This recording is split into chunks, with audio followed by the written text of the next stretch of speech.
Hi friends, ఎలా ఉండరు? బాగున్నారా? నేను బాగున్నానండి. ఎలా ఉన్నారు మీరు? ఎస్టర్డే డీమార్ట్కి వెళ్ళామండి. మా బాబుకి ఏమో టాయ్స్ కావాలని అడిగాడు. అందుకోసమే డీమార్ట్కి వెళ్ళామండి. డీమార్ట్కి వెళ్ళిన తర్వాత అబ్బాయికి నచ్చింది మాకు ఒకటి నచ్చితే అబ్బాయికి ఒకటి నచ్చుతుంది. మాకు నచ్చింది మేము చూపిస్తే అది వద్దంటాడు.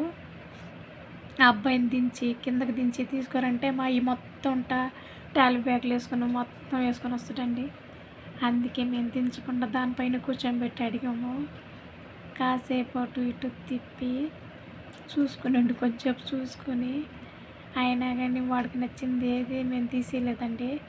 ఏదో మా బడ్జెట్లో ఉన్నదే మేము తీసుకున్నాము. వాడు కాస్ట్లీ అన్నీ అడుగుతాడు. అయినా మేము అసలు ఏం తీసివ్వండి. ఏదో 250, 150లోనే తీసుకొని వస్తాము. వాడు ఎక్కువ కాస్ట్లీ అడిగినా మేమేం తీసిమట్ట చిన్నవే తీసుకుంటామండి. పెద్దగా ఏం తీసుకోలేదు. కొంచెం ఏడ్చిండు అదే కావాలని. అయినా కానీ ఏం తీసేయలేదు. వాళ్ళ డాడీ ఏదో చిన్న వస్తువులన్నీ తెచ్చిస్తూ ఉండో వాడికి అస్సలు నచ్చలేదు. ఫైనల్లీ అబ్బాయిని కిందకి దించి నీకు నచ్చిందే తీసుకోరా స్వామి అని చెప్పాడు మా హస్బెండు.